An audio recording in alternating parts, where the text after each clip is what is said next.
자, 이제 오늘의 결론을 들었을 때 우리는 그러면 이런 상황 속에서 우리는 뭘 어떻게 우리가 어떻게 우리가 행동을 해야 되는가, 선택을 해야 되는가 이런 문제죠. 이런 문제요. 근데 이 문제와 관련해서 저는 이제 뭐냐면 평상시 제가 이제 이 공자는 이제 중용을 얘기했지만은 주역에 중용보다 더 이제 쉽게 이해할 수 있는 게 이 택중유화. 주역에 나오는 택중유화라는 표현 있잖아요. 연못 가운데 있는 불. 연못 가운데 불이 있다. 연못 가운데 불이 있다. 여러분 상상하면은 잘 상상이 안 되잖아요. 물 속에 불이 있으면 불이 꺼질 테니까는. 그렇죠? 그럼 이 시대에 이 택중유화는 뭘 의미하냐면요. 물하고 불은 그러니까 물 속에 불이 있으면 불이 꺼지잖아요. 그 불이 불대로 있으려면 어떻게 됩니까? 떨어져 있어야 돼요. 떨어져 있으면 불은 안 꺼지죠.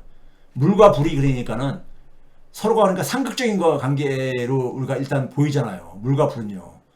물과 불은. 떨어져 있으면은 둘이 그러니까 떨어져 있으면 둘 다 자기 생명력은 유지할 수 있지만은 같이 붙으려고 안 할 게 아닙니까? 서로가 정반대되는 거니까.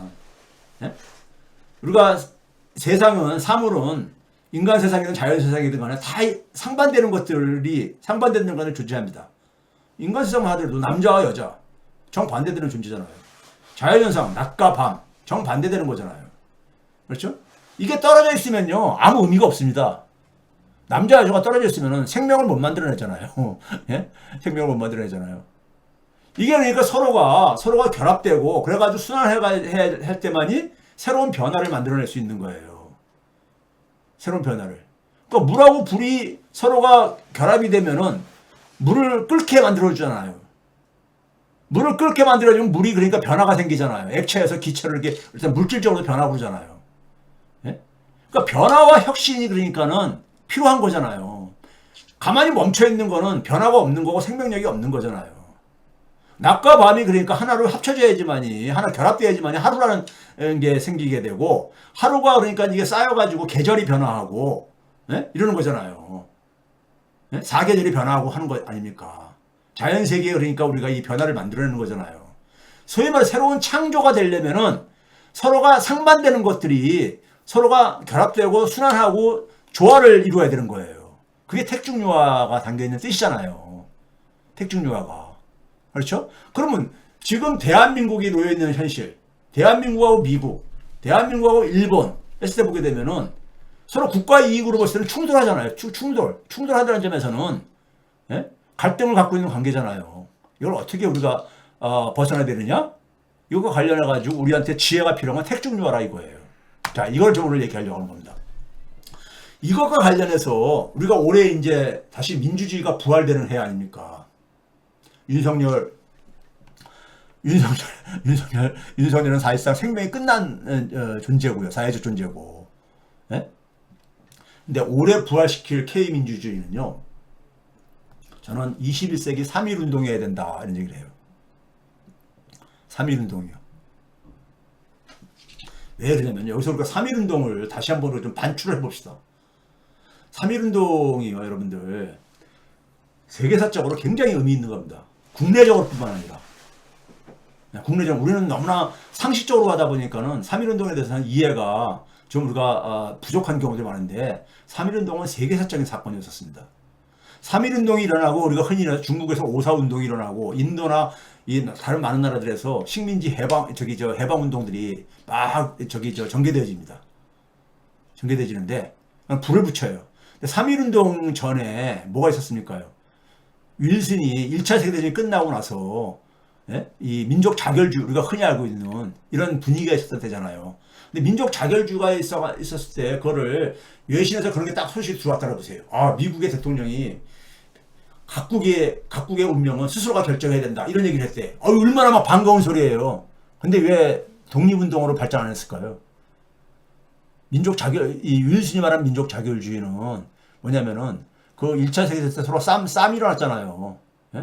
독일 이태리 오스만 터키 한패가 되고 이렇게 해가지고 쌈이 일어났는데 그 이긴 국가들이 진 국가들이 그 패전한 국가들이 갖고 있는 식민지를 다시 자기 뺏어가는 이런 그들 나라들을 이제 약화시키기 위해서 독립시키기 위한 저거 있었던 거예요. 승전 국가들의 식민지는 그대로 놔둔 상태 속에서 승전 국가들의 식민지를 더 확장시키는 이런 상황 속에서 이런 거 있었거든요. 그러니까 그게 전부 다 허구라는 걸 알고서는 별로 거기에 이게 국제적인 이 불이 안 붙었던 거예요. 근데 우리나라에서 3.1운동을 우리가 불을 붙입니다. 여기서 우리가 이게 바로 택중요합니다. 3.1운동 여러분들 한번 독립선언서를 제가 이제 우리가 3월 1일 되면은 다시 한번 읽어보세요. 대단한 저겁니다. 이렇게 시작해요. 제가 좀 시간이 걸리더라도 좀 한번 읽어볼게요. 이렇게 시작합니다. 우리는 오늘 조선이 독립한 나라이며 독립선언하는 거니까요. 조선인이 이 나라의 주인임을 선언한다. 그러니까 이건 민족 자결, 일순의 민족 자결 그 원칙에 그렇게 들어간 거예요. 그리고 우리는 이를 세계 모든 나라에 알려 인류가 모두 평등하다는 큰 뜻을 분명히 이건 대의 명분이잖아요. 이거를 적어도 형식적으로 반대할 사람이 어디 있습니까? 네? 그리고 이제 뭐냐면 굵은 글씨로 보면 표시한 부분만 읽을게요. 시간. 우리 민족이 영원히 자유롭게 발전하려는 것이며 인류가 양심에 따라 만들어가는 세계 변화의 큰 흐름에 발 맞추려는 것이다. 우리는 뭐냐면은 우리만의 저거를 아니라 세계 변화를 세계가 변화하고 있는데 그 변화를 그러니까 우리는 같이 합류할 것이고 거기 흐름을 따르겠다는 겁니다.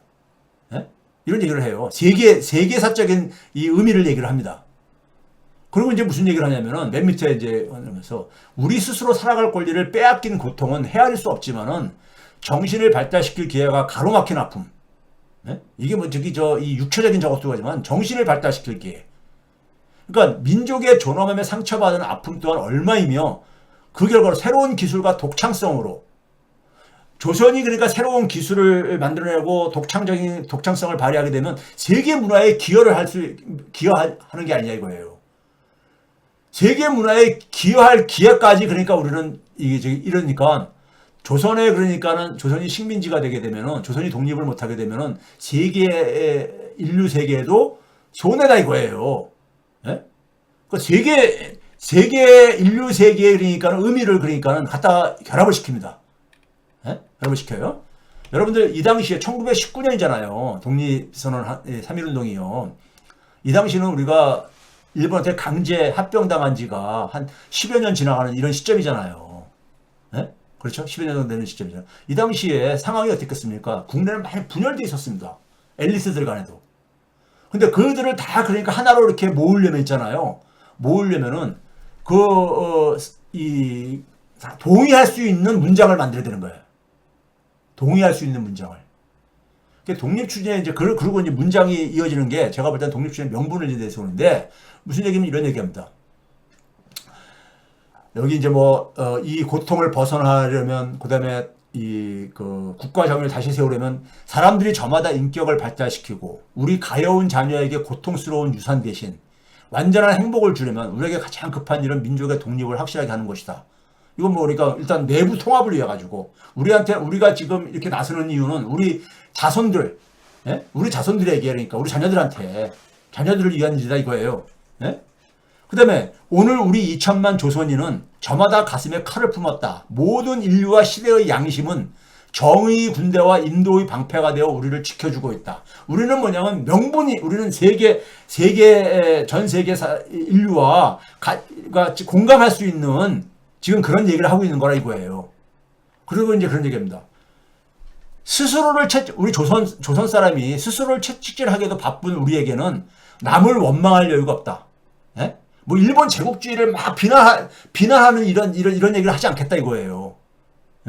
지금 우리는 우리의 잘못을 바로잡기에도 급하다 이거예요. 우리가 지금 우리 잘못을부터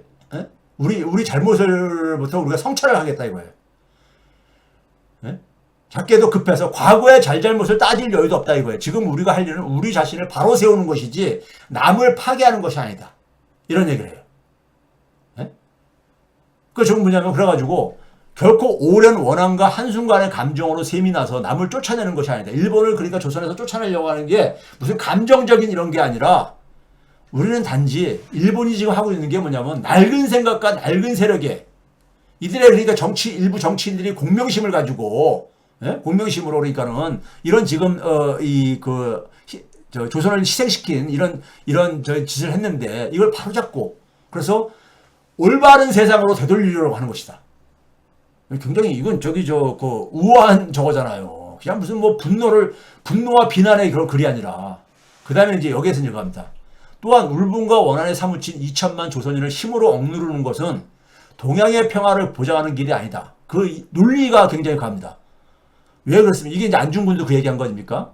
10년 전에 이게 일어나기 전에 이는 동양의 안정과 이기를 판가름하는 중심인 그 당시에 중국의 인구가 한 4억 정도 4억만 중국인들이 조선을 먹고 난다 하면은 그 다음에는 뭡니까? 중국을 침략하는 것이 이게 예정돼 있으니까 중국인들이 일본을 두려워하게 되고 미워하게 되고 결국은 뭐냐면 중국은 그러니까 자기를 독립을 지키려면 전쟁을 해야 되는데 중국과 일본의 전쟁이라는 것은 동양 전체를 그러니까 다 이 전쟁의 소용돌이로 가는 거라 이거예요. 예? 동양 전체를 함께 망하는 비극으로 그렇게 분명하다 이거야. 예? 그러니까 실제로 뭐냐면 일본이 중국 침략을 하잖아요. 예? 중일전쟁을 일으켜가지고요. 그렇죠? 그래서 밑에 좀 내려가세요. 또 중국이 일본의 땅을 빼앗길 것이라는 불안과 두려움으로부터 벗어나게 하는 게 벗어나게 하려면은 조선이 독립을 해야 된다 이거예요. 동양의 평화가 와야지 또 세계 평화가 가능한 것이고, 예? 인류 행복이 가능한 거다 이거예요. 이 발편을 마련하는 것이다 이거예요. 조선의 독립은 그러니까는 동양 평화와 그러니까는 세계 인류의 행복에 밀접하게 관련되어 있다 이거예요. 이게 어떻게 사소한 감정의 문제냐 이거예요. 그러니까 전 세계인들한테 조선이 독립이 돼야 되는 이유를. 그래서 중국에서 오사운동이 일어난 게 여기에 자극을 받은 거 아닙니까? 예? 예? 그러면 이 당시에 그러니까 일순위 민족 자결주의를 외쳐가지고 제대로 모르는 사람들은 우리 막 독립운동해도 되는가 보다. 미국 대통령이 지금 저렇게 가고 있으니까 하는데 저게 보니까 자기들 승전국이 가지고 있는 식민지는 미국이 그 당시에 필리핀을 그냥 먹었잖아요. 예? 그거는 그냥 놔두고 거기서는 독립운동하는 거 용납 못하고 예? 패전국가들이 가지고 있던 식민지는 그러니까는 다 독립시키라 이거지. 힘을 빼야 되니까는. 그런 의미 속에서 민족 자결주의였던 거야. 그래서 사람들이 실망을 하고서는 움직임이 없는데 조선에서만이 유일하게 뭐냐면은 이게 떨쳐 일어난 거야. 떨쳐 일어나면서 어떻게 떨쳐 일어나느냐? 그 승전국가들조차도 그러니까는 이 반대할 명분을 없애게 글을 만든 거죠. 이게 뭐냐면 니네들하고도 관련이 있다 이거야. 예? 니네들의 행복에도 관련이 있다 이거예요. 그러니까 조선의 독립이 이런 식으로 얘기를 한 거야. 그 다음에 뭐냐면은 거기 한번 봐보세요. 우리는 원래부터 지닌 자유권을 지켜서 풍요로운 삶의 즐거움을 마음껏 누릴 것이다. 원래부터 풍부한 독창성을 발휘하여 봄 기운이 가득한 세계에 민족의 우수한 문화를 꽃피울 것이다. 문화적으로 조선의 독립은 전 세계의 이 문화를 참 이게 지금 나라 뺏긴 나라에 소위 말해서 그 지도자들이 하는 얘기치고는 너무 저한 얘기 아닙니까? 전쟁을 하겠다. 총칼 들고 막 일어나서 가겠다. 이 얘기가 아니라 남녀노소 구별 없이 어둡고 낡은 옛집에서 뛰쳐나와.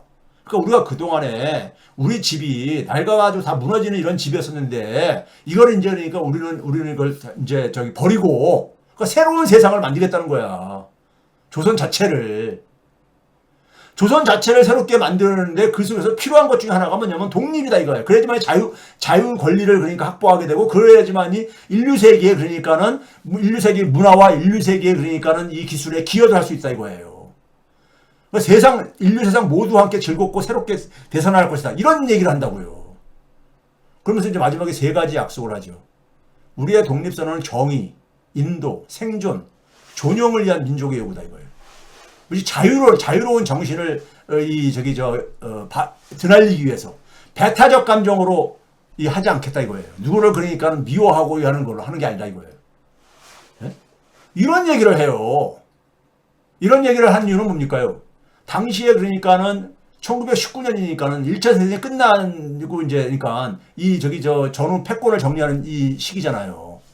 이 속에서 뭐냐면은 소위 말해 전 세계 소위 말해 승전 국가라든가 전 세계 그러니까 이들이 하고 편을 갈리 못하고 적어도 그러니까 명분상으로 그러니까는 반대할 명분도 갖지 못하고 오히려 공감을 느끼게 하겠다는 거죠.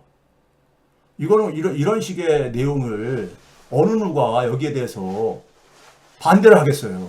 그러다 보니까는 종교 지도를 초월을 해가지고 민족 대표 33이 아니라 뭐 48이니 그러니까 이 여러 가지의 목소리들을 다 이 통합을 만들어낼 수 있었던 거야.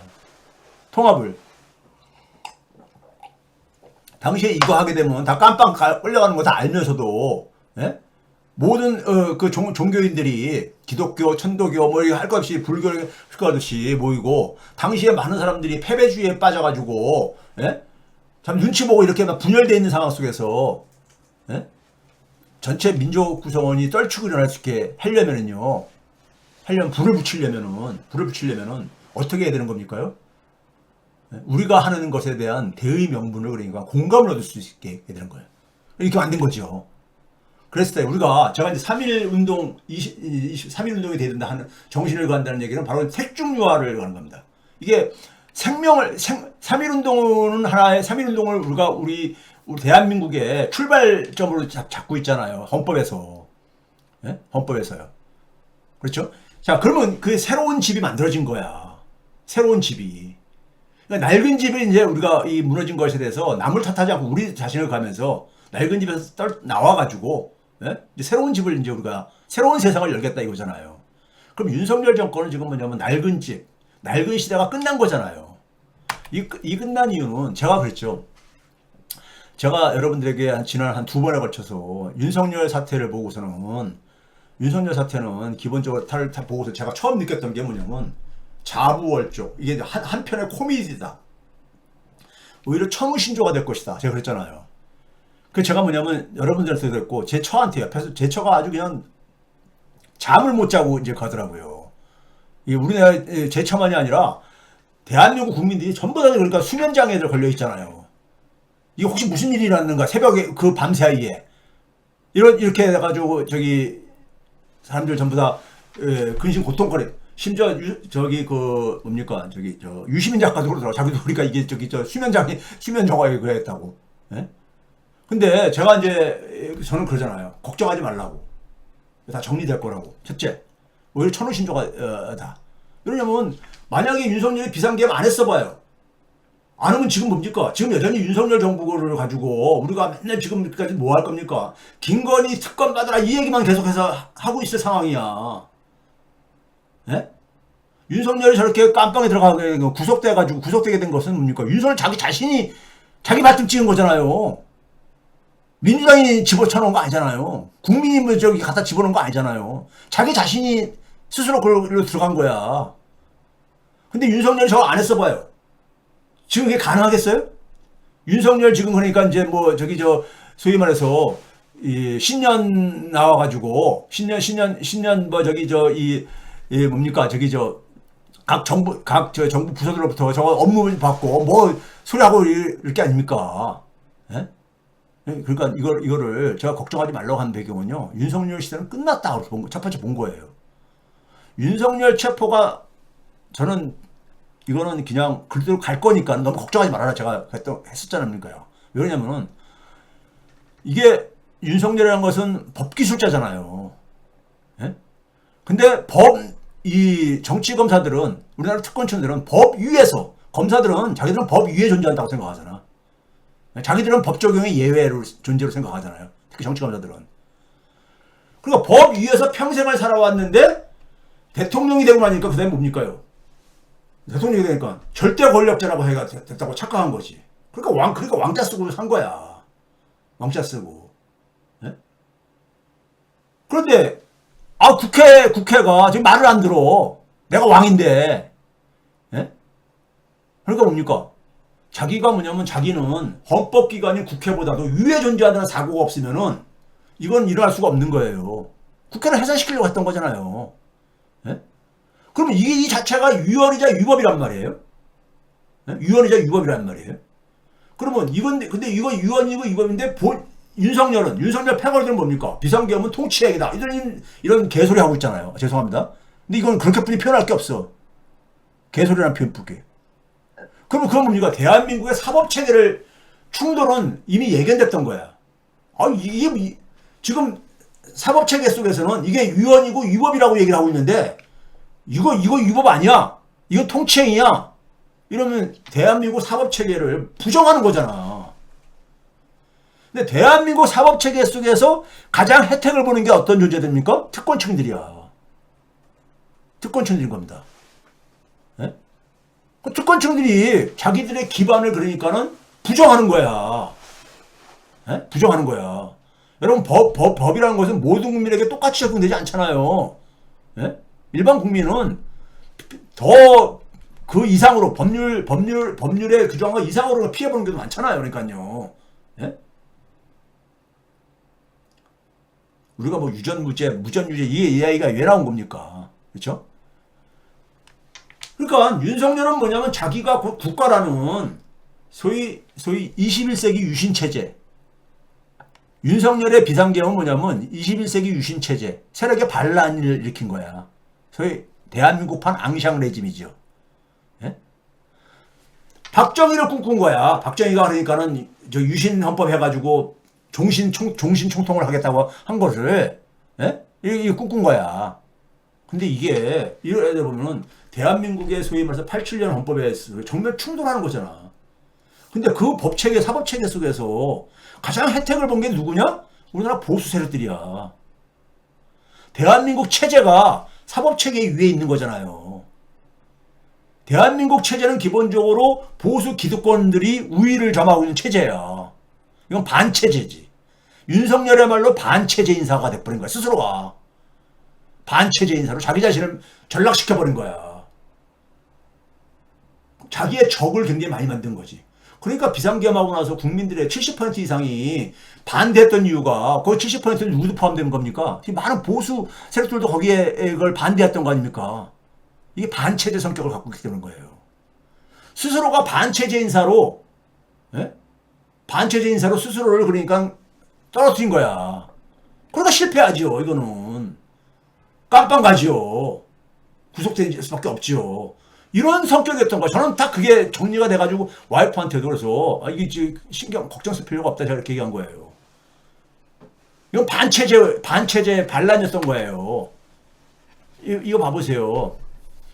그러면서 그 속에서 구속까지 당하고 당하니까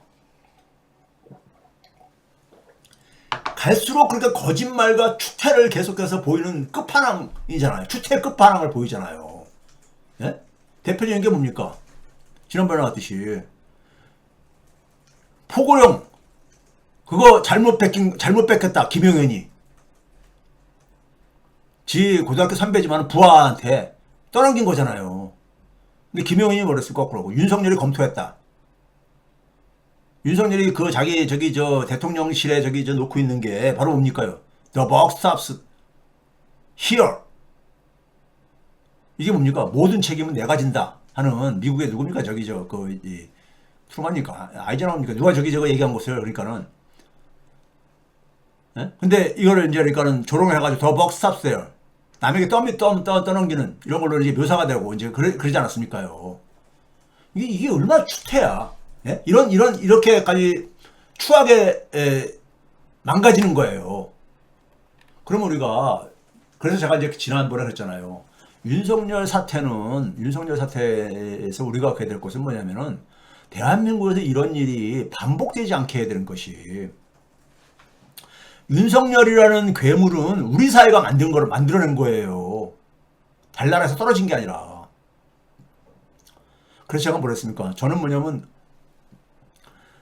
윤석열이라는 괴물이 등장한 건 우리 사회가 이 오래된 집을 사용하는 게 집이 이제 수명이 다해가지고 집이 무너지고 있는 상황 속에서 새로운 집을 못 짓고 있으니까 발생한 괴물이라 이거예요. 그래서 이제 윤석열이 마지막 이제니까 이걸 다 이제 그러니까 붕괴시키는 이런 일을 벌인 게 윤석열 사태인데, 예? 이게 그러니까 이거를 괴물이 재등장하지 않게 해야 될 게 아닙니까? 만약에 여러분들 정권이 바뀐다고 해보세요. 조기 이제 대통령 선거로 이제 넘어가가지고. 근데 현재 30% 안팎의 이 지금 그 집단들, 예? 제가 평상시에 굉장히 마음이 아픈 사람들. 이 사람들이 민주정권이 만약에 실패하게 되면은 민주정권 또 공격을 해가지고 그러니까 정치적 불만 세력을 결합하게 되면 여기다 플러스 20% 더하게 되면 재집권은 가능한 거잖아요. 재집권은 가능한 거잖아요. 근데 이들이 대개가 친일 세력, 사대주의 세력들이야. 그래서 윤석열 때 나타난 것이 우리가 한미일 협력체제, 안보 협력체제라고 하지만은 미국이 큰 형님이고 일본이 중간 2인자고 우리가 그러니까 맨 밑에 있는 돌격제 역할하는 하위 단위로 들어간 거잖아요. 그러니까 미국과 일본이 굉장히 선호하는 거야. 윤석열 정권을 굉장히 그러니까 좋아했던 거야. 예? 그러면 이제 우리가 윤석열이 스스로 그러니까 자부업적 자기의 발등을 자기 도끼로 찍은 것이 예? 여기에 대해서 우리 사회 속에서 이걸 바라보는 시선은 그리고 국내에서 이거를 바라보는 시선과 생법들은 많은 차이가 있습니다. 이걸 이해하셔야 돼요, 여러분들이 오늘은요. 오늘 제가 말하고 싶은 것은. 예? 그러니까 윤석열 체제가 끝나는 건 낡은 집이 붕괴하는 거예요. 근데 붕괴 이유에 대해서는 시선과 생각대에 차이가 존재합니다. 차이가 존재해. 이걸 여러분들이 아셔야 돼. 예? 자, 윤석열 사태 이후에 많은 사람들이 지금 우리가 돌아가는 게 뭘로 관심이 돌아가고 있습니까? 경제로 돌아가고 있습니다. 경제로. 지금 너무 힘들거든. 제가 이제 비유하듯이 이게 시계탑, 지금 뭡니까? 모래시계로 산 이 시계탑 저것처럼 워낙 이게 부실했었는데, 경제가 부실했었는데, 거기다가 마지막 그러니까 이 붕괴시키는 모래탑으로 쌓아진 걸 붕괴시키는 역할을 한 게 윤석열 사태다 이렇게 얘기를 했잖아요. 예? 그러면은 이 상황 속에서 우리 사회 속의 특권층은 어떻게 갈 겁니까? 제가 그랬죠. 처음부터. 윤석열은 지난번에 했잖아요. 버렸다 이미. 버린 카드다. 우리 사회 특권층은요. 윤석열 이미 버렸어요. 여러분들. 작년 여러분들 12월 제가 볼 때 중하순 때부터 이미 버렸습니다. 정리를 했어요. 근데 자신들의 특권은 계속 유지하고 싶어. 그러면 우리 사회 특권층이 자신들의 특권을 유지하는 데서 가장 중요한 게 뭐냐? 공적인 영역 속에서 특권을 누릴 수 있는 양대 동맹 구조가 바로 뭡니까? 검찰 정치하고 모피아 정치입니다. 검찰 정치는 사망을 한 거야. 당분간은요. 최소한. 그 한동훈 카드도 의미 없다고 보는 거야. 그럼 남은 게 뭡니까? 경제 문제로 화살을 이제 눈을 돌려야지요. 경제로요. 제가 그런 얘기 했죠. 2017년도 말에 문재인이 집권하고 난 다음에 2017년 말에 막 미국과 북한 간에 그러니까 막 험악한 분위기 막 한반도 전쟁설까지 막 나오다가 2018년도에 한반도가 그러니까 이 평창 올림픽을 계기로 해가지고 눈 녹듯이 녹아내리고 한 정상회담, 북미 정상회담 막 일어나면서 가다 보니까는 조중동이 그해 5월 달부터 뭘로 공격으로 들어갑니까? 경제 문제 공격으로 방향을 돌리잖아요. 경제 문제로. 민주정권이 자꾸 집권하면은 민주정권을 공격하는 방법은 두 가지입니다. 하나는 한반도 문제, 안보 문제. 두 번째는 경제 문제. 경제가 항상 그렇게 돼 있습니다. 근데 한반도 문제는 갑자기 분위기가 완전히 180도 변했단 말이에요. 그러니까 경제 문제를 공격하잖아요. 당시에 고용 참사, 하면서 최저임금 문제 막 하면서 엄청 공격하잖아요. 예? 이번엔 근데 뭡니까? 자기들이 집권하고 있는 상황 속에서 검찰 정치가 사망한 거야. 그럼 나머지 남은 카드는 뭐예요? 경제 문제인데 그걸 구하는 것은 모피아 정치지. 모피아 정치예요. 예? 여기서 여러분들 우리가 윤석열 사태 이후에 몇 가지 경제 지표를 우리가 살펴보면요. 경제 심리가 붕괴됐잖아. 경제 심리가 100 이하로 쭉 내려갔었는데 거기 더 내려가가지고 80대로 쭉 떨어졌잖아요. 지금 뭐 여러분들이 일반적으로 체감하는 그 경기 심리입니다. 물가 공포, 수입 물가가 환율이 급등하면서 수입 물가가 급등을 했습니다. 12월 달에. 수입 물가가. 이게 이제 그러니까 1월 달에 반영될 거예요. 반영될 겁니다. 네? 그러니까 2월 초에 나오는 이제 물가 지수에 고용 최악이죠. 마이너스가 나왔습니다. 마이너스는 나오기 힘든 거야. 마이너스는요. 역대 세 번째로 마이너스가 외환위기 때 코로나 팬데믹 때 다음으로 나온 거예요. 금융위기 때보다 더 많이 감소했어요. 역대 네 번에 그러니까는 마이너스 취업자 증가가 마이너스 나온 게 네 번인데, 예? 그러니까 고용, 물가, 사람들의 이 심리가 완전 얼어붙어. 이게 이제 12월 달 지표들이에요. 12월 달 지표가. 그럼 이런 상황 속에서 미국은 여러분 어떨 것 같아요? 미국은 여러분들 한반도에 굉장히 많은 이해관계를 가지고 있는 나라잖아요.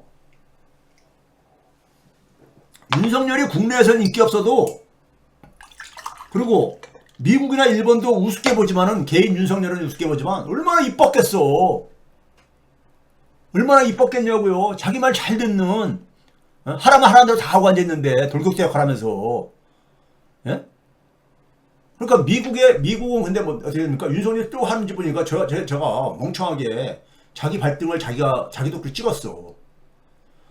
미국은 윤석열을 그걸 보면서 버렸습니다. 윤석열의 생명은 끝났다는 걸 알다 보니까 윤석열 다음을 생각할 수밖에 없어요, 윤석열은. 그럼 미국은 뭡니까? 윤석열 정권 이후 체제가, 대한민국 체제가 여전히 자기들이 만들어 놓은 한미일 안보협력 체제를 흔들지 않는 사람을 가죠. 근데 대한민국 가만히 보니까 지금 이재명이 가장 지금 앞서가고 있어. 그러면은 이재명 말고 다른 사람으로 내세울 수 있는가? 이 가능성이 첫 번째 검토가 될 것이고요. 두 번째는 뭡니까? 이재명이 될 것 같아. 그러면 어떻게 됩니까? 최소한 이재명을 길들여야 되는 거지. 자기들의 이익을 유지하기 위해서 그러니까는 총력을 기울이고 있습니다. 이미 12월 달부터. 그래서 제가 이제 기재부의 시간이 최상목의 개꿈을 꾸기 시작하고, 예? 한동훈을 제2의 노태우 만들기 가려다가 이건 이제 가다 보니까 한동훈 안 가고 이제 경제판 제2 노태우 만들기, 이게 나오는 겁니다. 그러니까 첫 번째 길들이기가 뭐냐면 이재명 대안 만들기 여기 속에서 우리나라 여러분들 엘리트층들의 특징이 뭔지 아세요? 우리나라 소위 말해서 엘리트층은 미국하고 소위 말해서 자기가 갖고 있는 연결고를 통해서 미국의 소리를 전해 듣는 거, 미국이 뭘 원하는가. 저도 제 나름대로 안티나 많이 갖고 있지만 이걸 갑니다. 그럼 미국이 윤석열을 버렸다는 것을 빨리 캐치하는 사람들이 소위 말해서 미국의 연결고리가 있는 사람들인 거야. 예? 연결되는 사람들인 거야. 여러분들 한번 봐보세요. 블링컨이 바이든 정부가 지금 1월 지금 끝났잖아, 사실. 이번 주 오늘이 끝이야. 예? 그렇죠? 근데 1월 20일 가니까. 근데 끝난 나라의 국무장관이 갑자기 한국을 외쳐줘와. 예? 갑자기 얘도 돈 들여가면서 1월 6일 날 블링컨이 날라오죠. 블링컨이 나오는데, 블링컨이 날라오기 전에 이창용이 먼저 1월 초에 무슨 얘기를 합니까? 최상목이 헌법재판관 3명을 그러니까 국회에서 추천을 했더니만은 2명만 자기가 임명했잖아. 그러니까 거기에 대해서 윤석열 정부의 정권의 나머지 국무위원들이 배신자라고 막 해가지고 윤석열 이제 그러니까 8명이 됐으면은 6명 이상만 찬성하면 되는 거니까는 헌재에서 윤석열 생명을 끊어놨다 이거지. 그러니까 배신자라 이거지, 최상목한테.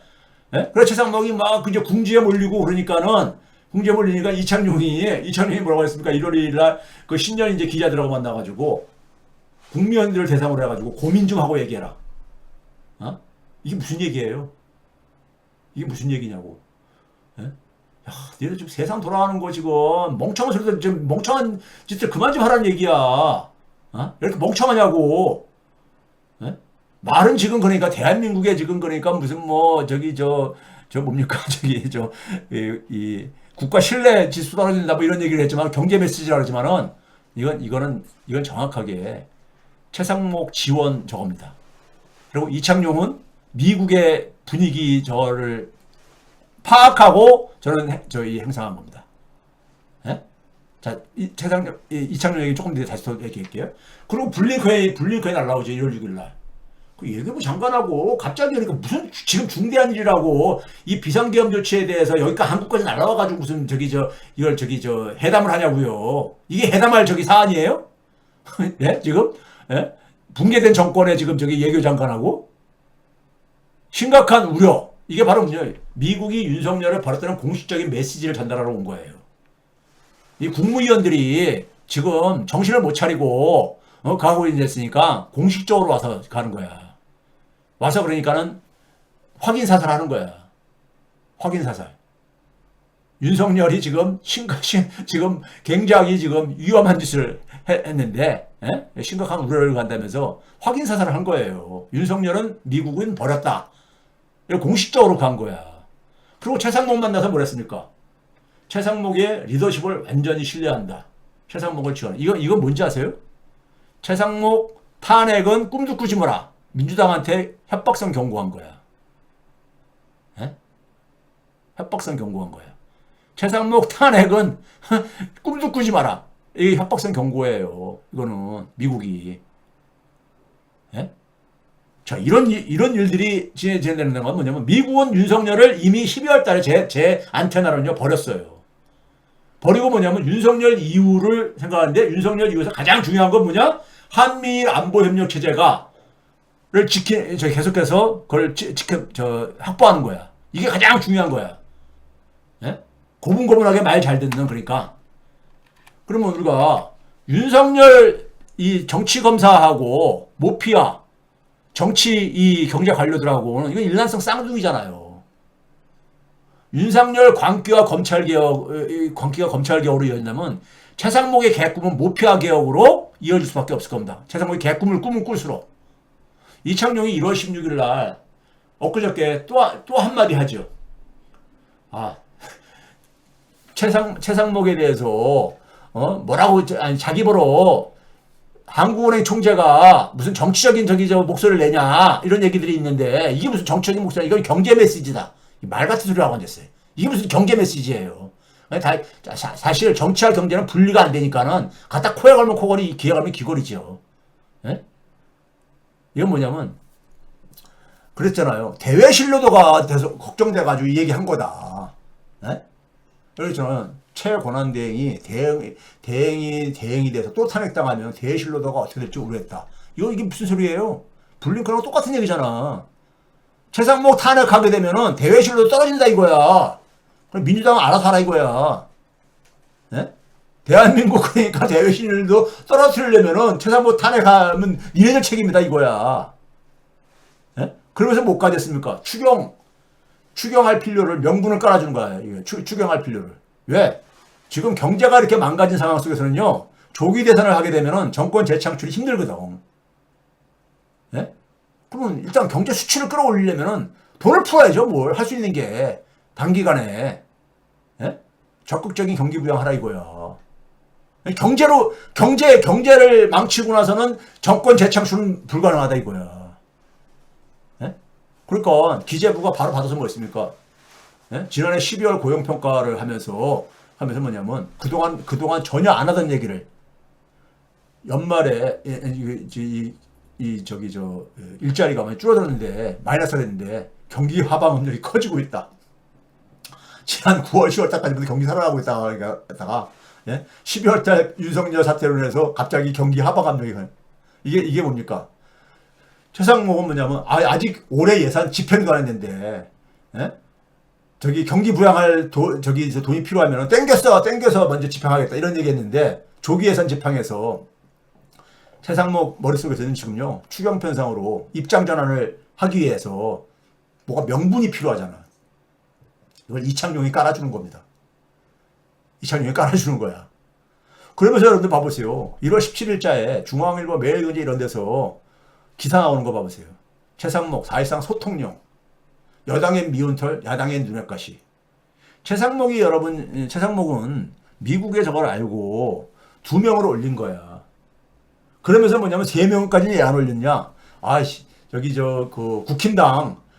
자기가 그러니까는 이 노태우 꿈을 꾸려면은 국힘당하고는 한 몸이 돼서 움직여야 되거든. 국힘당하고 너무 왼수가 되면 안 되거든. 여러분들 저 이창용이 이런 발언을 하고 나서 국힘당이 최상목 저기 공격하는 거 소리 쏙 쏘았잖아요. 안 나오잖아. 안 나오잖아. 최상목 공격하는 거 안 나오잖아요. 예? 걔네도 그 이 분위기 전환을 아는 거예요. 예? 매일경제에서 뭐냐면 관운이 대박이다 이거예요. 최상목은. 예? 그래서 최상목의 행보를 기대하는 이유 이런 기사까지 쓰고 앉아있어. 예? 개꿈들 지금 꾸고 있는 거야. 자, 그 다음에 김동연 얘기 이거 할까요 말까요? 김동연도 모피합니다. 김동연이 이런 얘기 했어요. 2019년도에 개혁은 기득권의 반성에서부터 시작한다. 굉장히 멋있는 말이죠. 굉장히 멋있는 말이잖아요. 예? 그런데 우리 사회 속에서의 기득권의 대표가 누굽니까? 기득권의 공적 영역에서 모피아들이잖아. 모피하잖아요. 그럼 자기 반성이 있어야 되는 거야. 근데 여러분 민중의 소리에서 2021년 11월 달에 그때 이제 뭡니까? 대선이 일어날 때예요. 대선. 예? 그때 민중의 소리에서 기재부 해체 그 오래된 미래 특집 기획을 했었어요. 예? 그때 뭐냐면 이 특집 기획에서 이젠 기재부 해체다 해가지고 했을 때 여기 당시에 김동연 후보가 새로운 물결 후보였었잖아요. 기재부 예산권 분리에 반대 입장을 피력을 합니다. 예? 모피아 개혁에 반대를 얘기를 해요. 모피아 개혁에 이 김동연이 평상시에 자기는 그러니까 굉장히 자수성가 어려운 환경에서 성공한 저걸로 이미지를 만들지만은 기득권을 그 기득권에 자기는 포함이 안 돼 있는 거야. 자기 집단들은 자기가 속한 집단은. 자, 모피아라는 게 뭐냐면요. 여기에 대해서 이 그 문재인 정권 때 마지막 했던 금융감독원장 윤석헌 씨 있잖아요. 연세대 교수였던. 이 사람이 잘 정리를 했어. 뭐라고 하냐면 모피아 그룹의 전해내려오는 정신적 실질적 가치 유산으로 이해. 모피아라는 것을 레거시라는 것은 유산이라는 것은 결국 자리가 아닐까. 얘네들은 뭐냐면 특권층을 위해서 가면서 자기들이 그러니까는 퇴직하고 나서 자기들의 그런 거 계속해서 경제적인 이권을 챙기는 거야. 그러니까 좀 나쁘게 말하면 선후배관 자리 챙겨주기, 정관예우 뭐 이런 걸 통칭한다. 뭐 이렇게 식으로 얘기했잖아요. 그래서 실제로 보게 되면 여러분들 이게 무슨 일이었습니까? 이게 언제입니까? 2022년 8월 15일 윤석열 정부 출범하자마자 했던 8월달 얘기야. MBC 기사입니다. 제가 이거 과거에 몇 번 보여드렸죠. 그 당시 뉴스에 뭐가 나왔냐면 공기업들 자산 팔아라. 누가 샀나 봤더니 모피아의 그림자가 한국석유공사를 박근혜 때 이걸 팔아치운 거야. 박근혜 때 기재부 모피아들이. 예? 근데 이 한국석유공사를 본사 건물을 파는 건물을 누가 샀는가 봤더니만은 누가 샀어요? 이때 이 파는 게 코람코라고 한국부동산 자산관리회사. 여기 이거 누가 설립한 거냐? 이규성 누군지 잘 모르시는 분 많죠. 김대중 정부 초대 재무부 장관입니다. 초대 정부 장관이야. 예?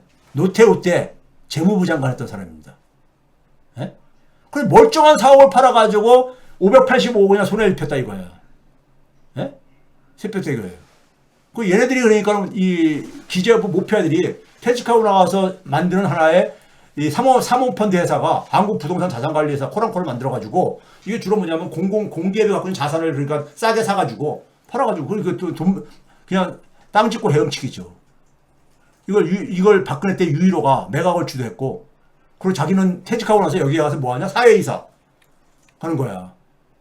지금 최상목을 지금 뒤에서 가는 게 애들이 코치해주는 게 애들이 누구냐? 모피아들이야. 이 선배들이요.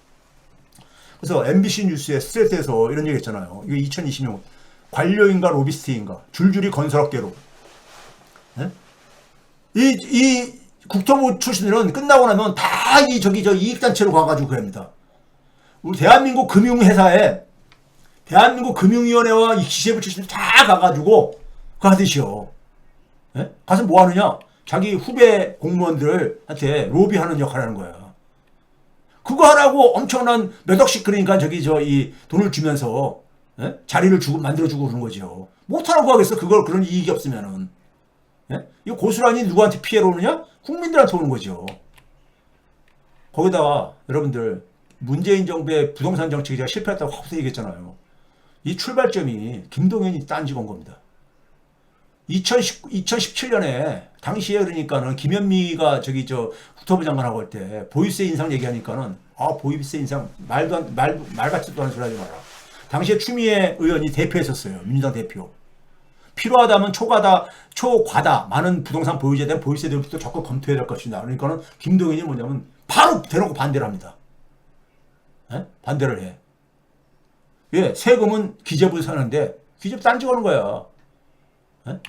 그러면서 어떻게 했습니까? 그 해 말에 금융위원회가 이제 국토교통부가 부동산 대책을 내놓는데 임대주택 등록 활성화 방안을 얘기하면서 예? 다주택 보유하고 있는 사람들에 대해서 뭘 합니까?